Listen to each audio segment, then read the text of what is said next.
Welcome, and thank you for tuning in. You're listening to the Beyond 50 radio program. I'm Daniel Davis. In recognition of November as Native American Heritage Month, we thought we would give you a wonderful segment where we can share the wisdom from Native American culture that can help you become a better leader. The concepts that we're going to be sharing today were passed down from generation to generation, and many are very similar to other cultures, though with slight differences. Coming on the program to share this with us today is author, professor, commissioner, inspirational speaker, and leadership expert. She has many awards for her leadership and service to the Los Angeles area. She also currently serves as LA City's commissioner overseeing the multi-billion-dollar pension portfolio for city employees. I'd like to welcome to the Beyond 50 radio program today, author of the book Cherokee Wisdom, 12 Lessons for Becoming a Powerful Leader, our guest, Cynthia Ruiz. Cynthia, thank you for joining us here on the program today. Well, Daniel, thank you for having me. Hello from Los Angeles. Los Angeles, California. How are things going down there after the elections? Well, I know in Portland, Oregon, it's chaos. Okay, well, very similar in Los Angeles. We've had a lot of protesters, and it's mostly the young people that are feeling very disenfranchised from the whole system. But other than that, it's 90 degrees today and beautiful. Now, I think this would be an interesting start to the program, and it isn't a matter of taking sides, but between the two candidates, leadership-wise, based on the principles that you share in your book, Cherokee Wisdom, what would you say the qualities between the two that most stand out that may decide which one could have been a better leader for the country? Well, I have obviously my personal opinion about this, and just let me preface this by saying I'm a lifelong Democrat. And with the way I look at politics is a chess game. It's all about strategy. And when you really analyze the results of this election, the Democrats really were outplayed by Donald Trump. Let me just say that. And the reason I say that is twofold, is because if you look at the number of people that voted for Obama in 2012 versus the number of people that voted for Hillary, there was 6 million people difference. That means that 6 million people chose not to vote for the current leadership. The good news in all this is, Hillary won by the popular vote, so that still means a majority of people supported her. And the young people, ages 18 to 25 across the country, overwhelmingly voted for her. So I do believe this is a challenging time, and I do believe that, one of the things about leadership is people lead by example. And unfortunately, in my personal opinion, some of the things that we saw on both sides were not really great examples to our young people.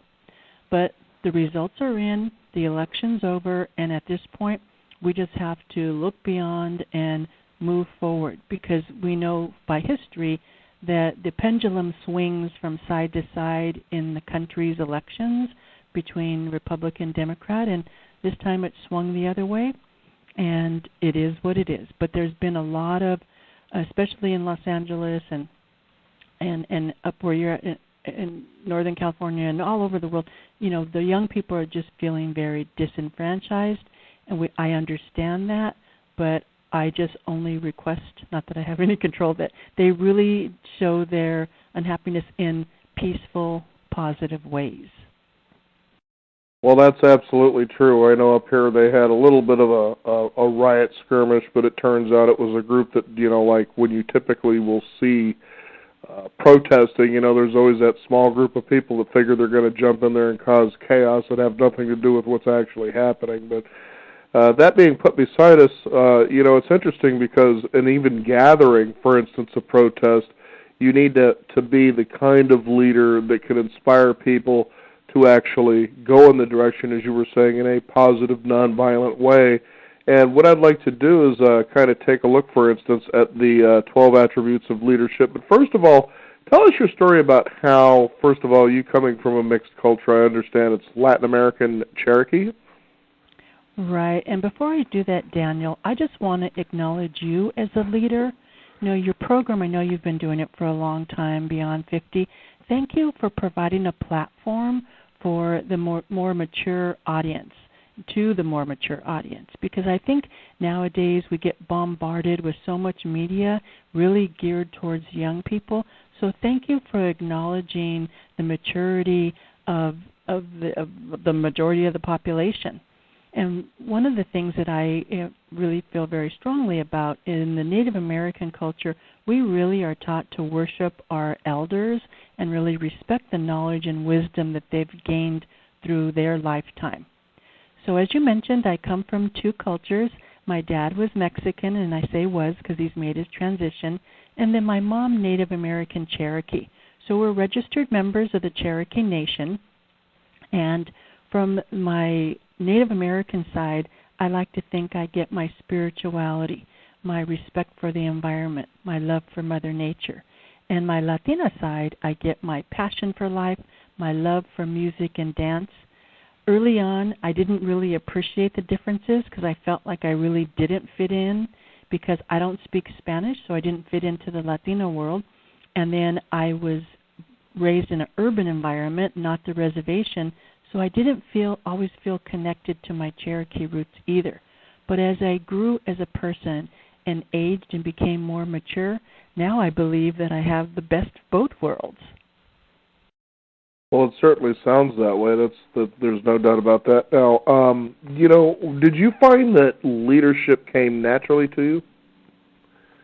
I have always felt a compassion for people and wanting to make a positive difference. And that did start at a young age. In high school, I was involved in student leadership. When I went on to college, I was also in student leadership. So I was always, very interested in how do I impact people in a positive way. And so I was very fortunate. I got my master's degree by the time I was 23, but I was the first person in my family to go to college, so I was kind of almost a trailblazer, if you will. And then through hard work and having integrity, I've been able to work my way up to some very powerful positions. For the city of Los Angeles, I ran the Public Works Department, which was a department of 5,000 people, so I had a lot of responsibility. I've been an executive at the Port of Los Angeles, which is the #1 container port in the United States. And then now I'm a professor teaching at the graduate level, teaching leadership concepts. So I bring all this knowledge and wealth and wisdom to share with other people to help them develop their own leadership style. I believe that leadership, just like human behavior, is not an exact science.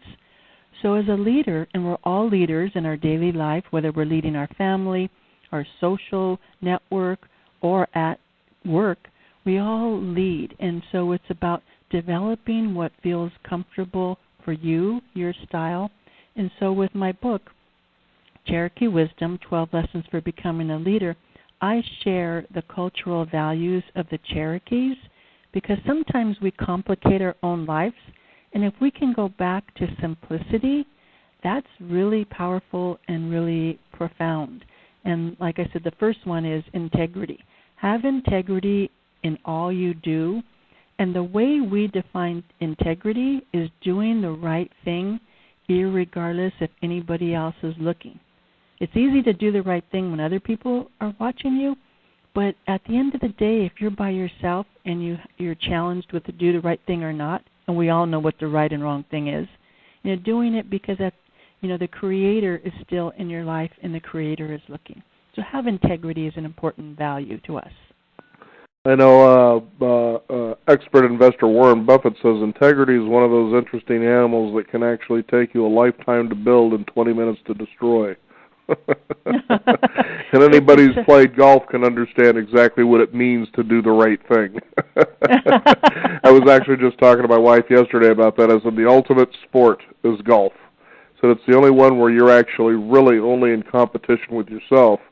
And you may play a lot. There may be that moment that you feel a little cheated on a swing, and so you decide, well, nobody's seen that, so I'm going to go ahead and do this. But you, like you said, you knew what the right thing was at that moment, and the question is whether or not you carried through doing the right thing in that moment or not. So it's pretty interesting. As you said, the creator's always watching. But Daniel, you bring up a good point, because I'm a very competitive person, but I'm competitive with myself, not necessarily other people. I'm not striving to be better than anybody else. I'm just striving to be the best me that I can be, to learn my lessons, to be a good person, and to have integrity, and be happy. Well, absolutely. Now, principle number 2 is strong. Now, tell us what strength means in leadership. I think sometimes, I would say actually a lot of times I've experienced in leadership, especially when it comes to management and business, that strength has to come from thinking that you're always right, even when it shows that the results are wrong. And it really takes a bigger person to realize, whoops, I made a mistake. And I think strength comes from recognizing that you can be fallible, but that you're also willing to learn, as you were talking about. Well, the person that always wants to be right, I would not use the term strong. I would use the term stubborn. They always want to be right. A strength comes in knowing what your weakness is and looking at challenges and saying, how can I learn from this challenge? Because that's when the challenges come up, that's where the strength kicks in. And when I talk about being strong, it's not just mentally strong or physically strong. It could be emotionally strong. And that strength, that inner strength that we all have and we can all tap into, really can get you through the tough times. And as we move forward in this political world, we're all going to have to tap into our inner strength to have patience, to have tolerance, if we really want this country to start healing.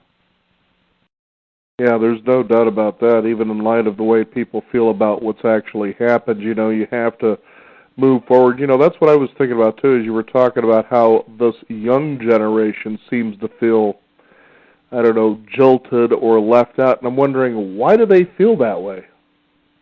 But when you really look at it, let's look at history. This is nothing new, right. Because the universities have really been, the center of protest over the years. In the 60s, they were against the Vietnam War. In the 70s, you had movements on the Latinos and the African Americans. So the university is a place where people tend to be more free-thinking and more open.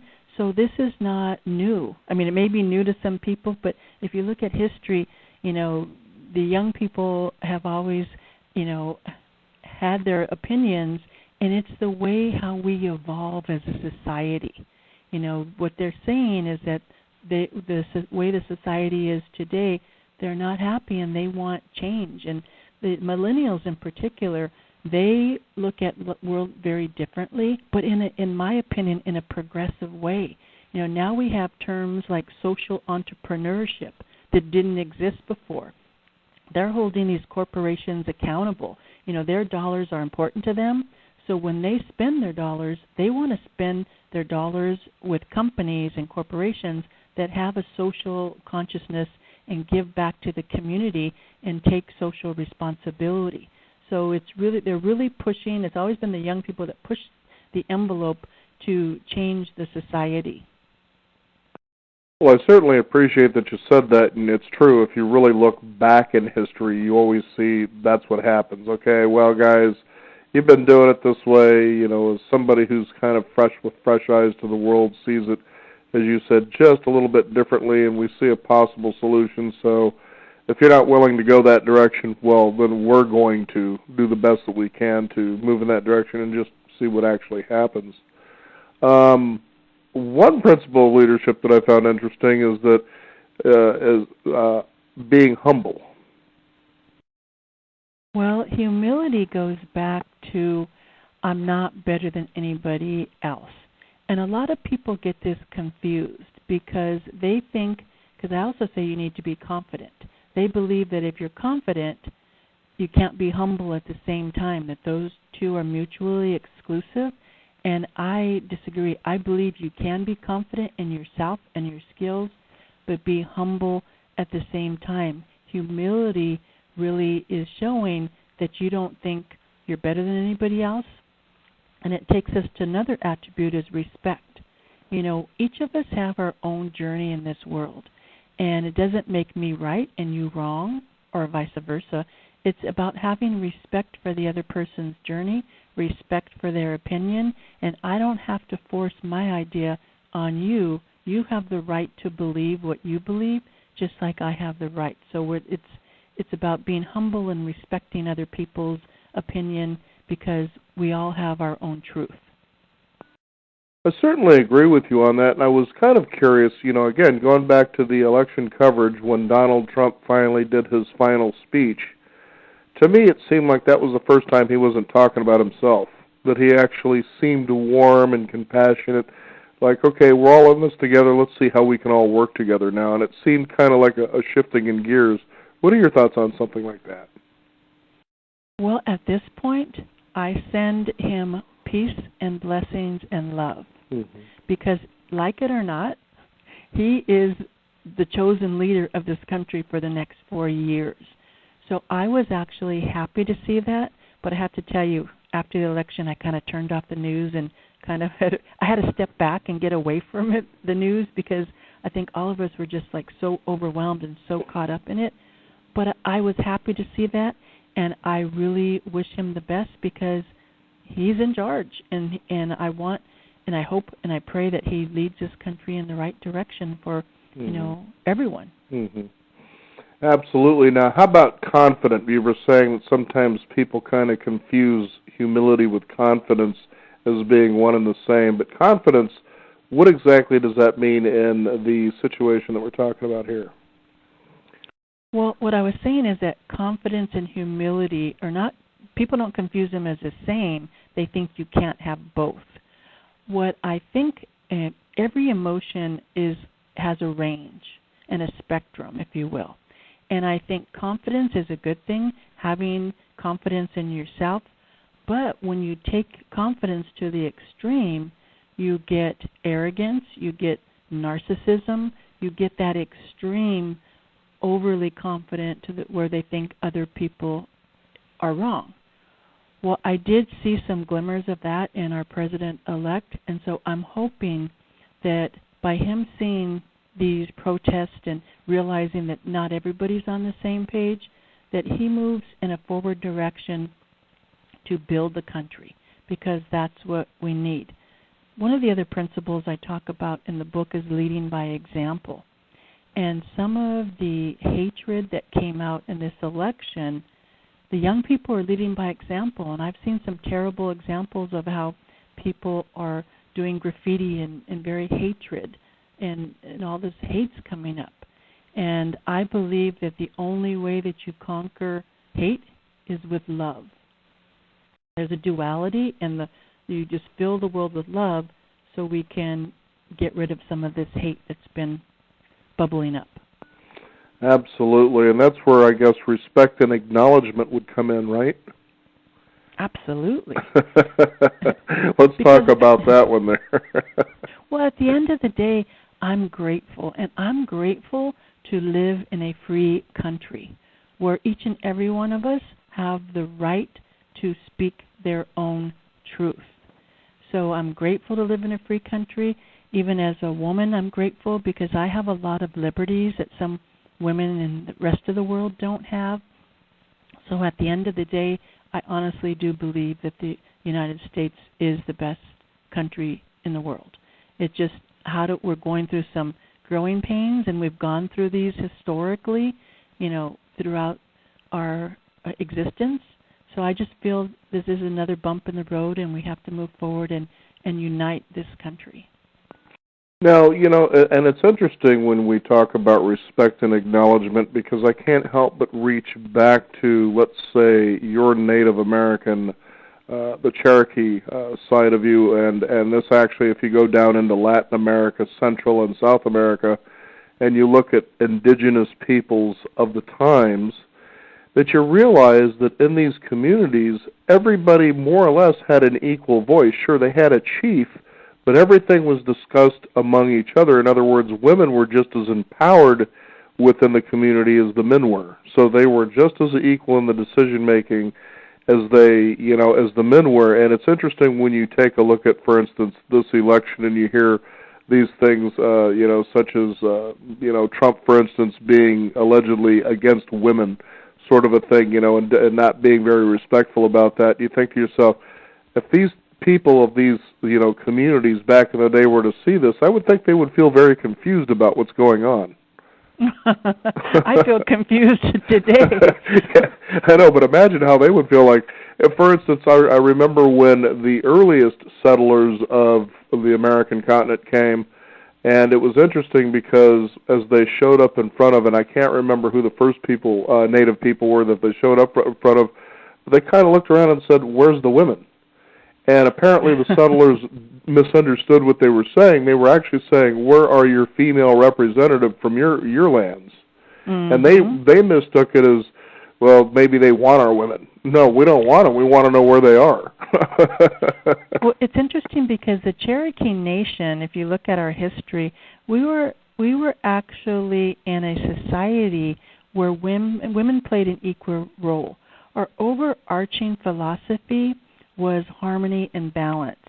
And so they had a good balance between the masculine and feminine. And they had very defined roles. I mean, women owned they didn't, nobody really owned property, but they owned the fields, they farmed. They were the agriculture, which was basically the economy. And Cherokees are all done by clans. Your clan is what's important, and that was always determined by the females. Your clan affiliation was based on, your mother, your grandmother, that type of thing. So women actually had a very powerful role. And you're right, in terms of the government, we didn't have one chief. We had two types of government. One was the white government and one was the red government.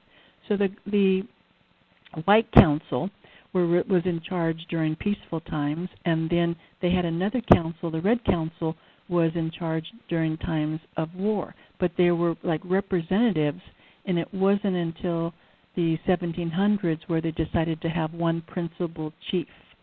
So now we don't even say one chief, we call our chief principal chief. So there was many chiefs. So it was, it was about discussing and talking things through. And then with the women, as they became more mature, they had a title of beloved woman.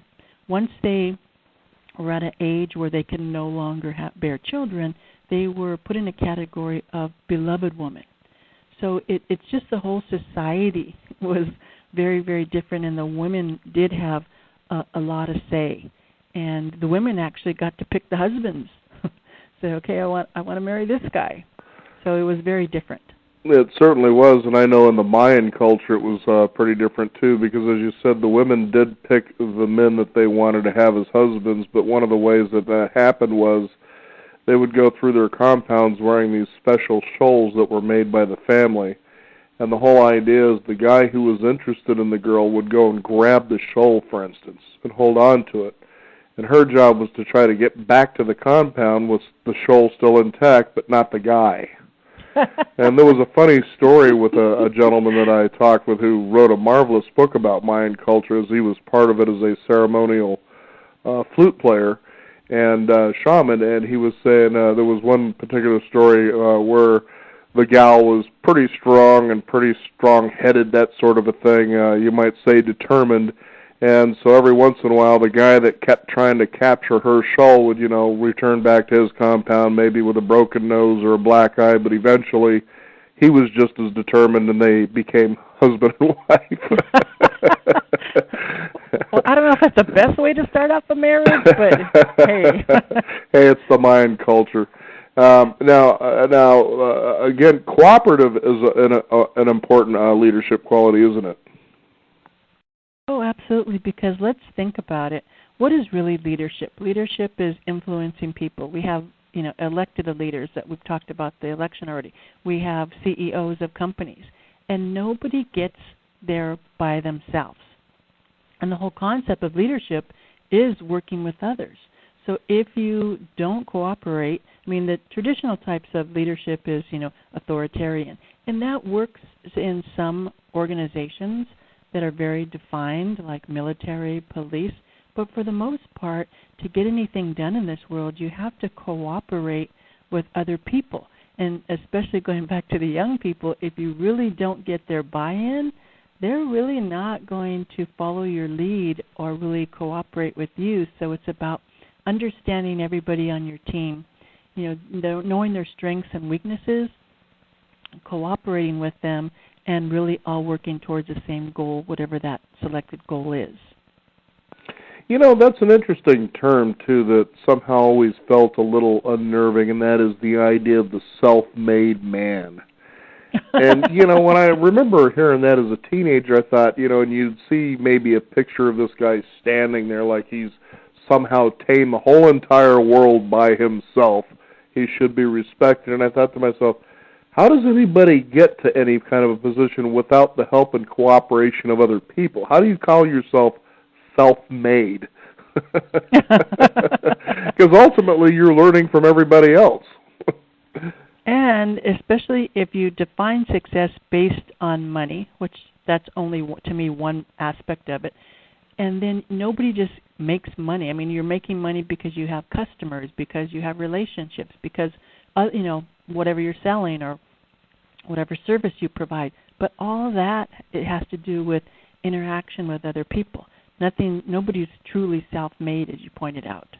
Well, and it's very interesting. Some years ago, I went and took a class on money and finance, just kind of one of them side workshops that I decided to do through a guest we had on the program, and it was really interesting. One of the exercises, it kind of came out naturally, but I thought of the owner of this particular company. He actually owned, I think it was like something like 17 restaurants through the west and southwestern part of the United States. And, it's funny when the owner of a business steps onto the floor, everybody stiffens up as though God walked into the room or something like that. But it was really interesting when you realized, okay, well, he couldn't actually have those restaurants if somebody wasn't willing to go build them. Those people couldn't build that restaurant unless they had somebody willing to supply the materials at a reasonable enough cost for them to build that restaurant. Then there were the people, because he was in seafood, that had to supply the seafood, so you had the cooperation of people. And all of a sudden, as you started breaking down all the resources this guy allegedly brought together, we'll just say that he did because it was his idea, that he was almost outside of that single attraction, pretty insignificant in the scheme of everything, because it was also his employees that were making these places successful. After all, he's not going to be in 17 restaurants at once all the time.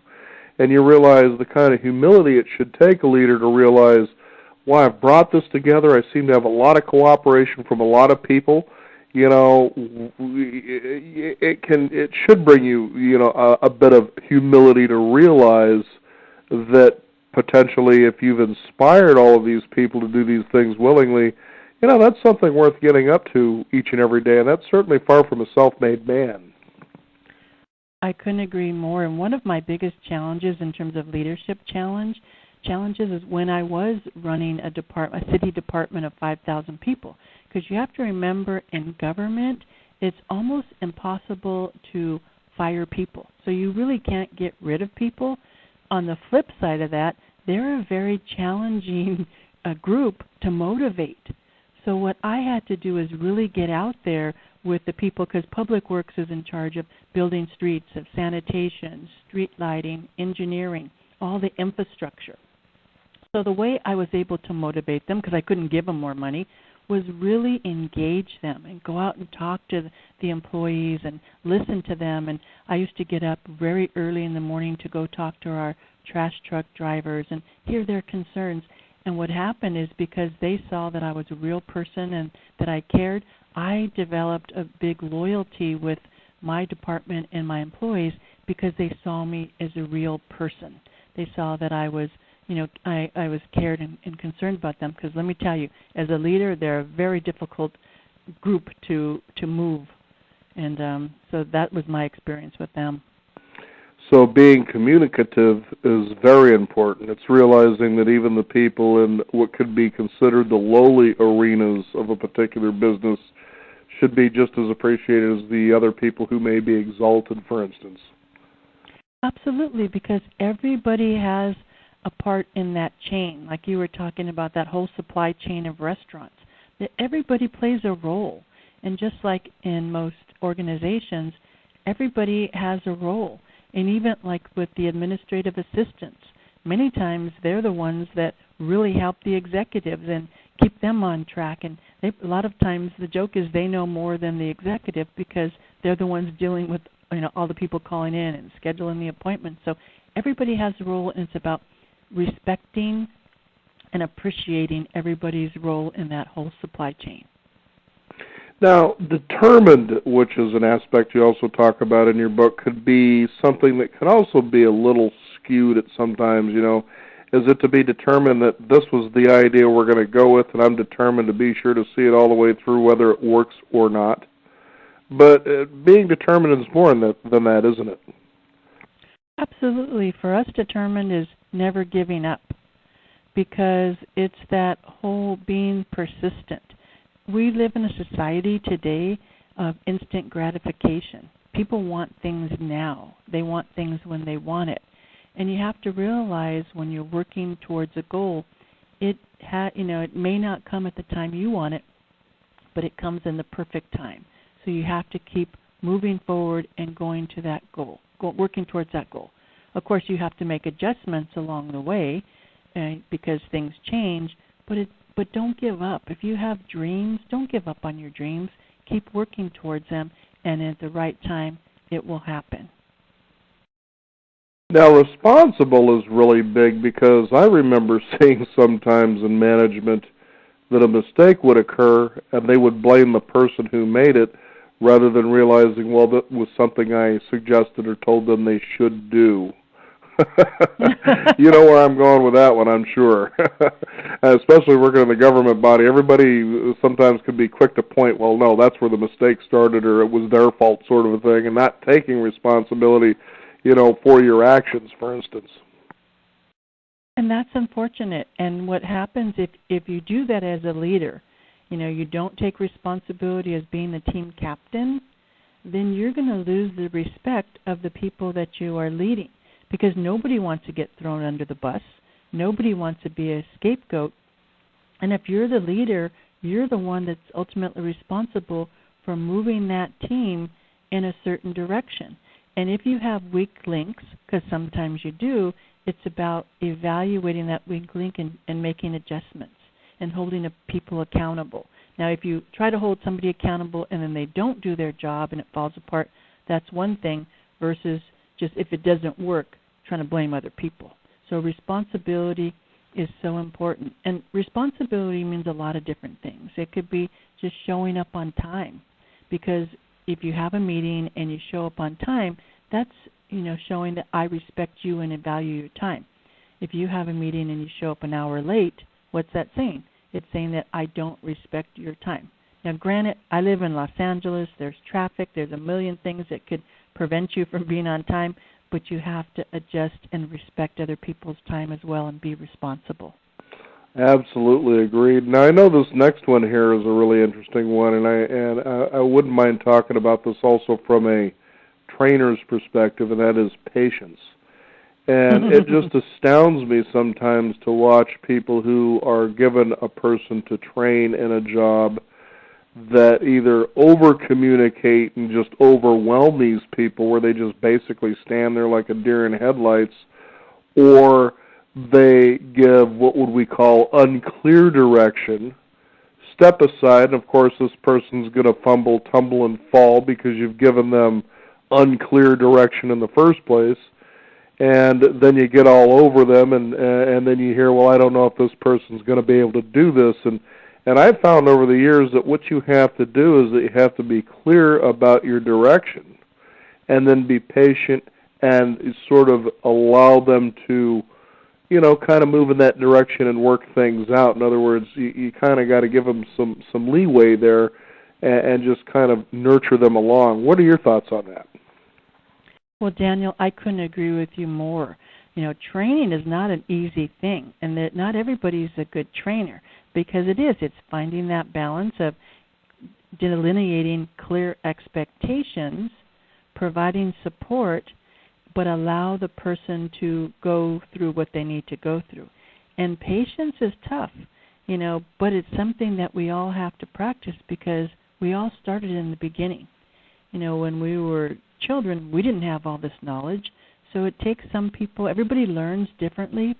Some people learn by auditory. Some people learn visually. Everybody learns different. So as a trainer, it's being patient with that person. And if they didn't get it, one way, then maybe try a different way. Take responsibility for your actions and training the person and be patient with them versus just saying, oh, I've heard people say, oh, that person is too dumb. They're not going to be able to learn that. Well, maybe it's the way you're teaching. You take responsibility. And an interesting example of patience, too, in leadership is we go back to former President-elect Bill Clinton.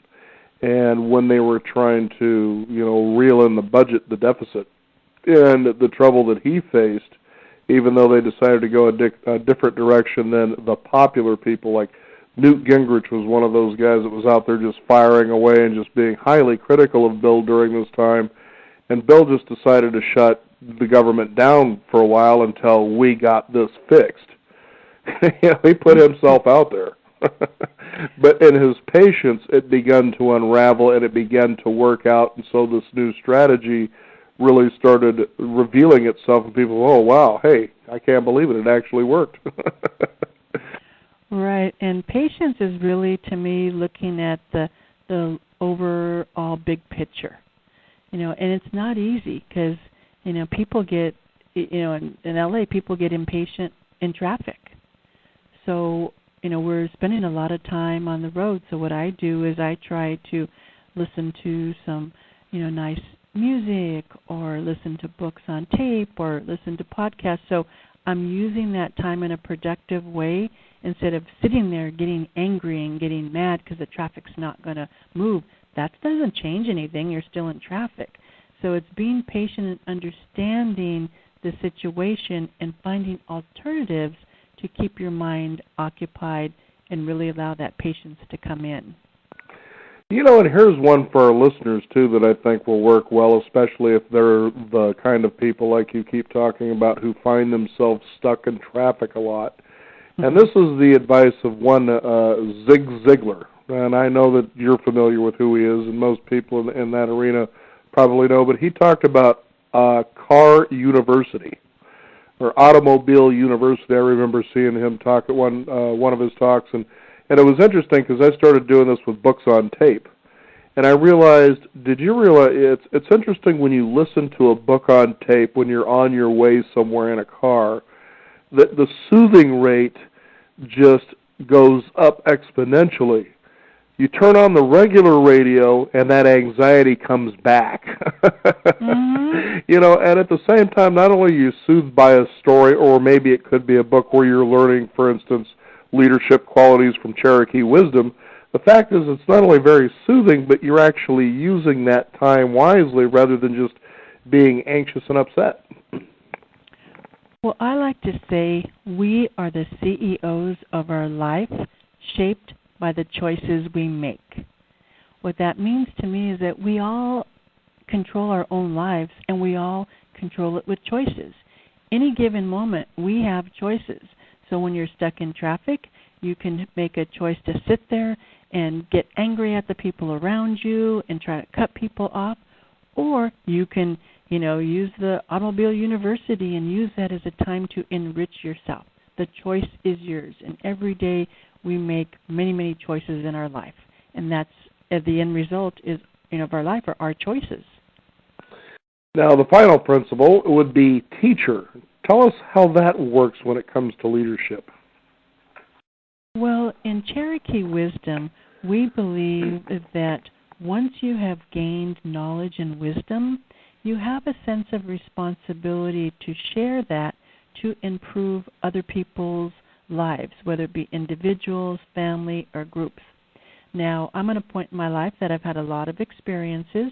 I'm not saying I know everything because nobody does, but if I can share the wisdom and the life lessons that I've learned with other people, to help them improve their lives, then ultimately teaching is about sharing your wisdom and your knowledge to help other people. Now, I thought this was also a pretty important one, too, because it reminds me of a time when I was in my very early 20s and I was working for my dad in his company. And he ran a machine shop, and what was interesting, I ran his shipping and receiving department, and there was an old machinist there that told me something that not only did I never forget, but I actually put into practice.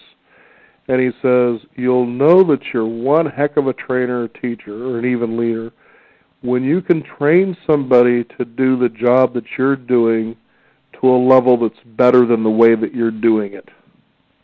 Now, people would find threat in that. You know, that if you train somebody to be better than you are at your job, you're probably going to be ending up looking for another job. But as I applied this wisdom he shared with me, what I began to realize is that may be true, that they could easily make that choice to say, you know, they're doing this job better than you, we really don't need you anymore. Go ahead and send me on my way because I've just taken that skill with me. I didn't give this person that particular skill. What I gave them was the skill set to do the job that you're paying them to do. And as you begin to realize these gifts that you build, especially through the 12 lessons that you share here, if you really build these well, you know, and this isn't a thing of arrogance to say, but you get more and more difficult to replace. Absolutely, and the younger generations are seeing that because, like in my parents' generation, they went to one job their entire life.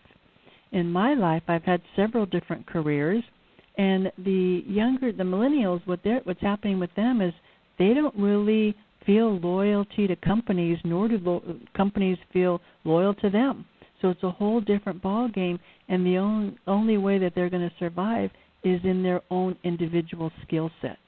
So building on that skill set is really what's going to make them competitive in this very competitive global world. Absolutely. You know, it's been a pleasure, Cynthia, to have you here on the program to share Cherokee wisdom, especially when it comes to applying the 12 lessons for becoming a powerful leader. And I'm wondering, is there a website people can find out more about your work, your speaking engagements, your book, things like that? Yes, and thank you for asking. So my website is my name, Cynthia, Cynthia, middle initial M, RUIZ.com, CynthiaMRuiz.com, and I have weekly blog posts. I have a lot of different wisdom that I share with people. This is my second book. My first book is Finding Sane Relationships in a Crazy World. Both of my books you can get on Amazon.com, and I love to connect with people. And Daniel, you've been amazing, and thank you so much for this opportunity. Well, you know, it's easy to be amazing when you have amazing people to talk to about amazing things.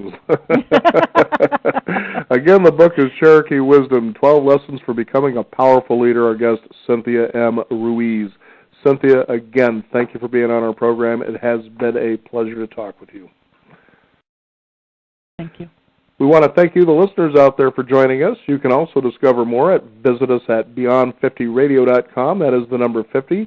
We encourage you to sign up for our weekly e-newsletter so you can stay up to date on what's going on in the Beyond 50 community as well as upcoming programs. Follow us on Facebook and Twitter at Beyond 50 Radio as well. I'm Daniel Davis. Thank you for joining us. This is the Beyond 50 Radio program, and remember, live your day past halfway.